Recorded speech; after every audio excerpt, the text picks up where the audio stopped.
Hello friends, it's Kelly and I am back with another episode of Toll Time Tuesday. This month we are focusing on stamps.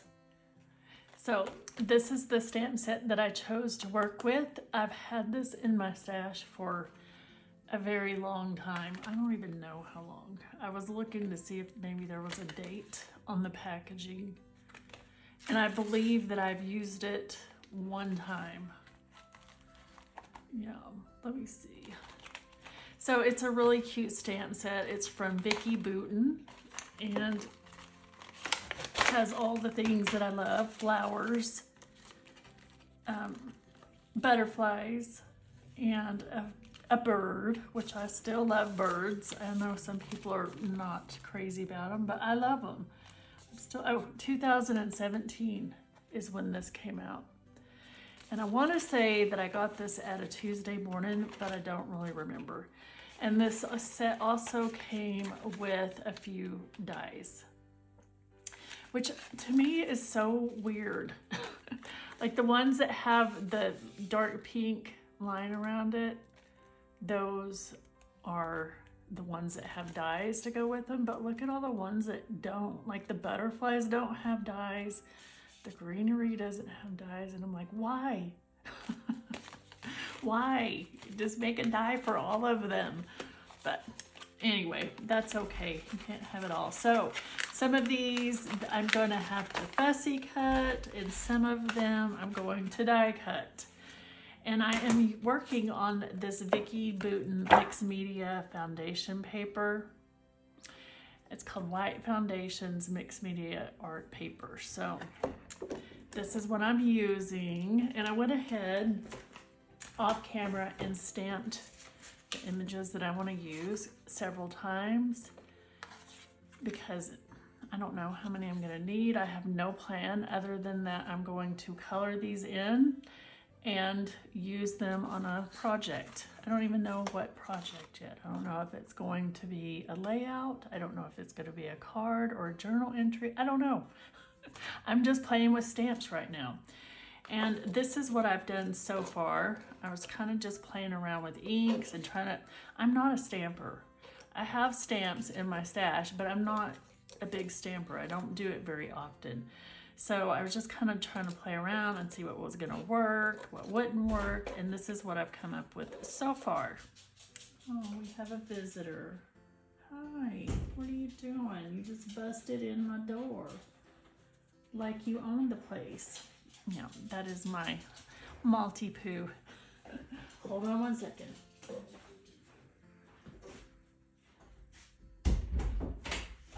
I'm trying to record. So, sorry about that. It's like having a child again around the house who needs your constant attention. It's hilarious. So anyway, so these are the things that I've cut out. I had a little, these sentiments came from the stamp set, but I die cut them out on using some dies that I have in my stash, so that these dies are not part of that stamp set. So this is what I have so far, and I know this is kind of the color scheme, but I thought I wanted to add more color to this. So I'm thinking, before I show you what I'm thinking, let me show you what I've used so far on these. I used all of these inks, I think. And then I added a little bit of yellow. And yes, I did mix oxide and distress ink because that's, I don't know, that's just, I needed the colors. And I know some people are like, don't mix those. I'm mixing them. I'm breaking the rules. So that is what I used on these. And I did two different methods that I'll show you here in just a minute when I start. I used my watercolor paintbrush. I just splotched some down and painted them, like kind of fussy painted them. And then I just dipped into the ink like So watered down ink. So I'll show you that in just a minute. And I also did some splattering, just kind of playing around, trying to get different variations. And this is what I came up with so far. Oh, and I also used some of the green ink for the leaves. So I wanted something with maybe a little more blue-green. So I'm thinking that the rest of these flowers and things that I'm going to try and use some of these to color in and play with. So I'm going to record that process. Oh, and let me show you. This is the ink that I used to stamp them all in. And I had to test out a couple of inks because I wasn't sure what would work with watercolor, like a water media. I didn't want it to smear. So this one was a winner because my Stays On, which I know would work, I feel like it would work, was dried out. So I need a new Stays On ink pen. But this one worked really well. And so let me see. Before I go, I'm going to go ahead and fast forward this process of me coloring and playing with these inks on this. And I might end up adding some more ink to this selection. I don't know. And but before I go, I wanted to just tell you to be sure to go check out all the other people who are participating in this and see how they are using their stamps this month, because it's all about using our tools and getting them out and getting them put to use and on a page. That's why we buy them, right? Or on a project. So I love this series just because it's getting me to pull out things that I don't use very often. So I hope you'll join along with us. And there is a Facebook group. It is Jeannie Linguini's Facebook group. I think it's called In the Girl Cave. So join us there, and I'll leave all those links below so you can find us and get involved. All right, thank you for watching. I'm gonna go ahead and start playing. So I'm using my Tonic Studios Tim Holtz medium matte, I guess, I don't know what you call it. And I'm just stamping some of the inks that I had chosen over there and then spritzing them with water. And I'm using my water brush to just paint those on. And I'm trying to use more than just one shade so that the elements don't look flat. So I like to have a little bit of darker color and lighter color and mix of colors. I'm just playing to see what kind of looks I can get.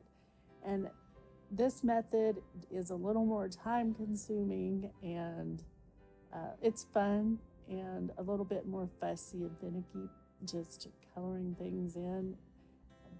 The next method I use is a lot faster, and I love the results of both. And I'm going to use all of them in the end. And I did decide on a scrapbook layout. So that is the project that I will be creating with all of these fun stamped elements.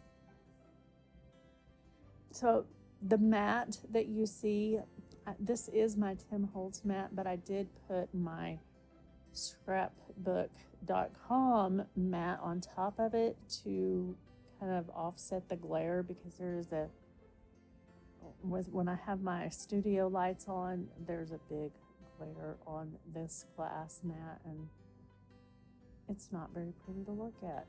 So I just put this other mat on top of the mat. You know, I have some kind of issue with mats. I've had so many, and I kind of change them out depending on how I'm feeling at the moment. So, or what I'm doing.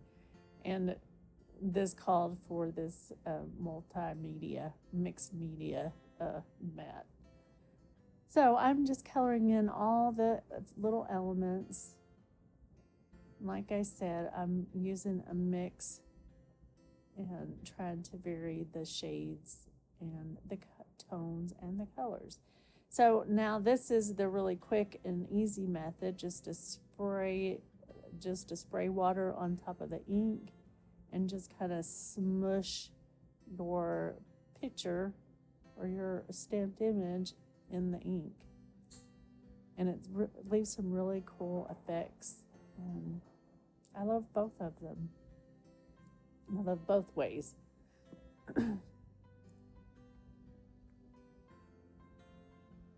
So I had a lot of extra ink there, and I am just taking my art journal and smushing the pages in it, so I have a ready to go art journal page with it already has color added, and I can just add some images and such, which is a good way to conserve your ink and not waste it.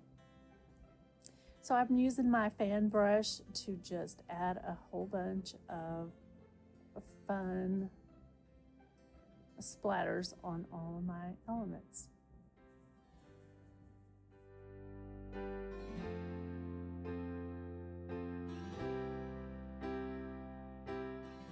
And as I change colors here for each of the splatters, I'm just wiping up what I've put down and adding a new color. So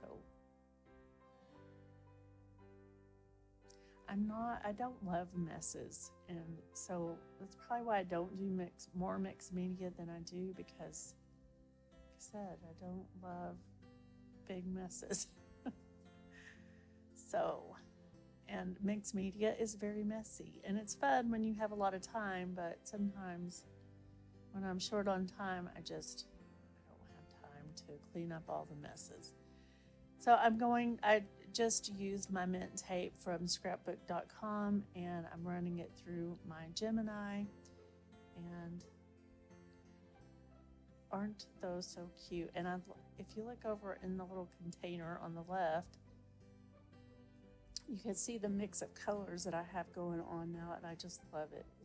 I think it turned out so pretty. I love the combination of the coral and the aquas and the greens. I think it's gorgeous. So I was just showing you the paper pad that I am using. That is Vicki Boutin. It is Kaleidoscope 1, I believe. And I didn't really plan on all of my products being from Vicki Boutin. It just kind of turned out that way. I mean, I guess if something works together, it works together. And this just seemed to all mesh and make a good layout. So that is what I'm using. And I'm just matting my beautiful granddaughter's photo on to some different colors of paper. I like the black because it is represented in the stamps, and I just feel like it makes the photo pop more off the page. And I also added some foam adhesive to the back of the photo to make it even more prevalent on the page. And I am going to just start layering some of the elements that I stamped and colored in. And I have to say that I love how this turned out. This was so much fun to make. It was very time consuming to make, which is probably the reason I don't do this more often. But with all that said, it was very enjoyable and satisfying, because at the end of this, I'm like, I made all of these embellishments. So I felt really good about this layout. And it was a lot of fun to pull out things that I don't use very often. And that is what this challenge is all about, right? Using things in your stash that you don't get to, or you forget about, or you just don't use very often. So that is an awesome thing about scrapbook challenges, is kind of pushes you out of your comfort zone and gets us to using some of our neglected tools, right? So I am going to just go ahead and let the music play till the end, and just kind of let you watch the process of how the rest of this layout comes together. Thank you so much for watching, and please be sure to hit the like and subscribe button if you enjoy this.